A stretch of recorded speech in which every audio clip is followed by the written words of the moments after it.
अंतर बताना है बच्चों। तो देखते हैं यह लघु बीजाणुधानी और गुरु बीजाणुधानी में अंतर क्या है। बच्चों जो यह लघु बीजाणुधानी है, ध्यान रखिए, अब आपको बता दें लघु बीजाणुधानी और गुरु बीजाणुधानी में अंतर कहाँ क्या है। लघु बीजाणुधानी, जहां लघु शब्द लगा हो तो वह समझ लीजिए कि वह नर से संबंधित है, और जहां गुरु शब्द लगा हो बच्चों समझ लीजिए वह स्त्री से संबंधित है। ठीक है, लघु बता दें आपको कि जो है पति और पत्नी, पति कितना भी बड़ा आदमी हो जाए, कितना भी बड़ा अधिकारी हो जाए, लेकिन घर के अंदर, ठीक है, जो उसकी स्त्री है, ठीक है, वही गुरु होता है, वही गुरु होती है। पति को, ठीक है, अपने पत्नी का आदेश का पालन करना ही करना होता है। ठीक है, तो घर के अंदर पति क्या होता है, लघु होता है, छोटा होता है, किससे, पत्नी से। तो ध्यान रखिएगा, जहां लघु बीजाणुधानी की बात आए, लघु की बात आए, तो लघु का मतलब नर से है, और गुरु, जहां गुरु की बात आए तो समझ लीजिए वह स्त्री से संबंधित है। तो लघु बीजाणुधानी अर्थात नर की बात कर रहे हैं, और गुरु बीजाणुधानी अर्थात जो है स्त्री या माता की बात की जा रही है। तो लघु बीजाणुधानी का निर्माण कैसे होता है बच्चों। तो जो लघु बीजाणुधानी है बच्चों, यह लघु बीजाणुधानी यह पुंकेसर के परागकोश में, पुंकेसर के परागकोश में लघु बीजाणुधानी का निर्माण होता है। ठीक है, तो पहला अंतर यही है, इसका पहला अंतर यही है कि लघु बीजाणुधानी, ठीक है, परागकोश माने पुंकेसर के, यह जो आपका है पुंकेसर, पुंकेसर के परागकोश में, ठीक है, लघु बीजाणुधानी का निर्माण होता है। पहला अंतर।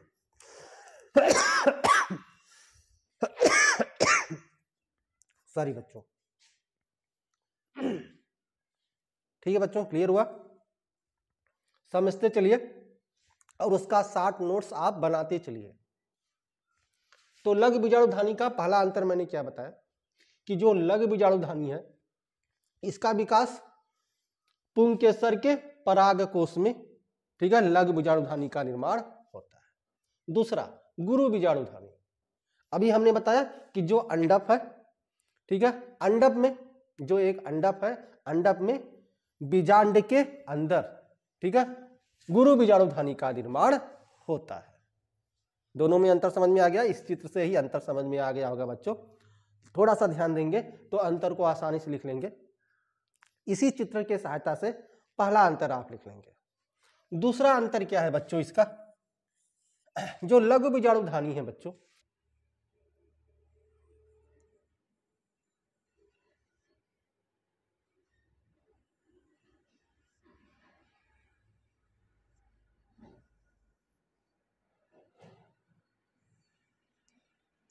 ये बच्चों इस तरह से आपका, अगर हम ये जो परागकोश है इसको अगर हम काट दें तो इस तरह की संरचनाएं प्राप्त होती हैं।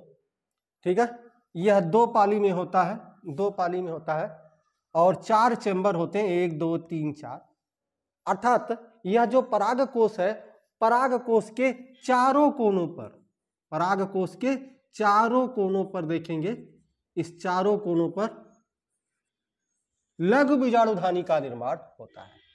मैंने कहा ना अभी पहले अंतर में कि जो पुंकेसर के परागकोश में, ठीक है, लघु बीजाणुधानी का निर्माण होता है, पहला अंतर। दूसरा अंतर, परागकोश के चारों कोनों पर, परागकोश के चारों कोनों पर लघु बीजाणुधानी 4 स्तरों से घिरा होता है। कितने स्तर बच्चों, 4 स्तर। यह 4 स्तरों से घिरा होता है, यह जो है सभी 4 स्तर से घिरा होता है, इस तरह से 2 3 और ये 4 स्तर से जो है ये घिरा होता है। जो पहला स्तर होता है बच्चों इसको हम बाह्य स्तर बोलते हैं, बाह्य स्तर। बीच वाला जो इसका स्तर है इसको हम मध्य स्तर बोलते हैं, मध्य स्तर, बाह्य स्तर, मध्य स्तर।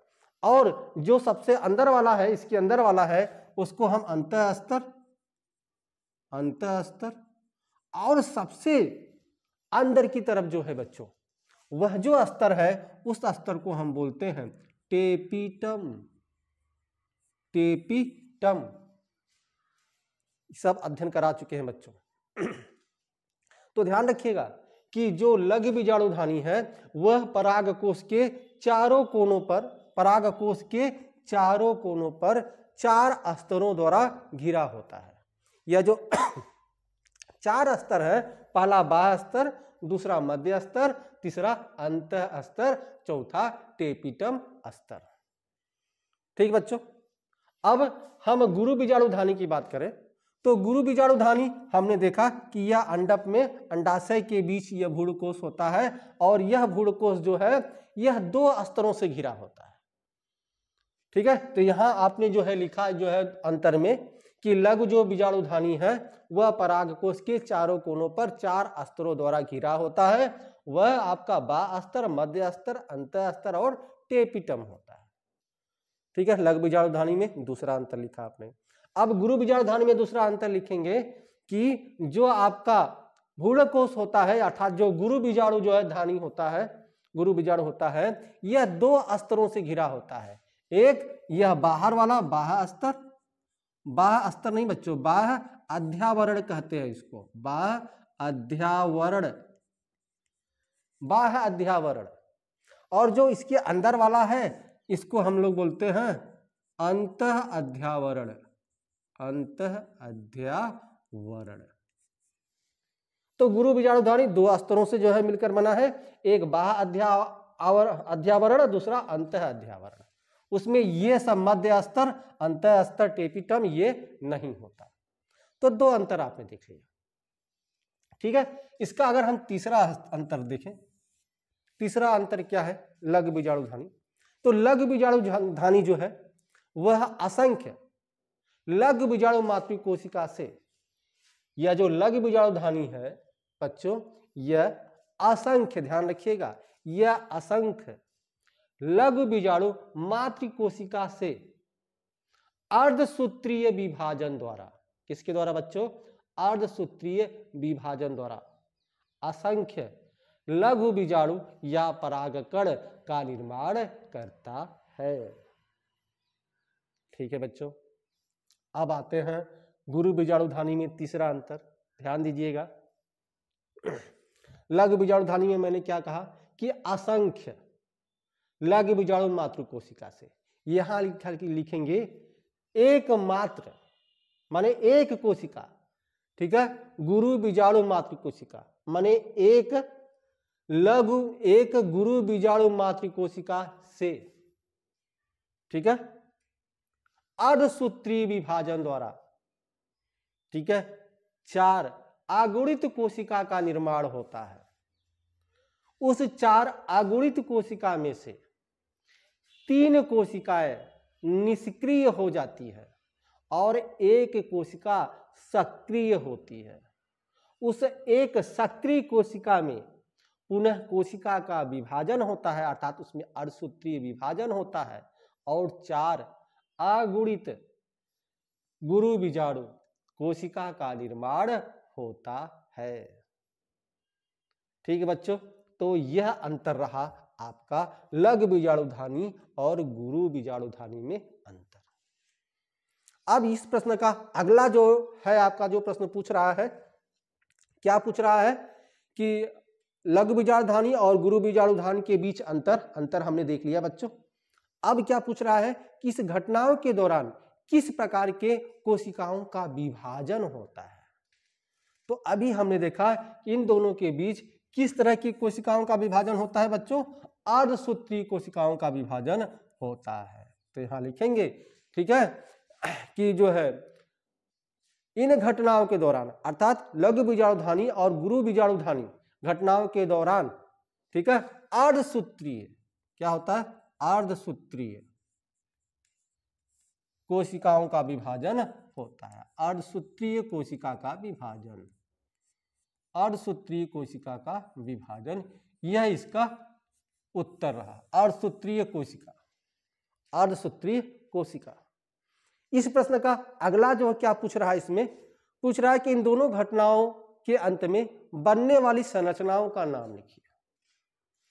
तो जो अंत में जो हमें प्राप्त होता है बच्चों, तो जो नर है लघु बीजाणुधानी है, जो लघु बीजाणुधानी है, इससे जो हमें प्राप्त होता है बच्चों, यह लास्ट में हमें प्राप्त होता है नर युग्म कोद्भिद, नर युग्म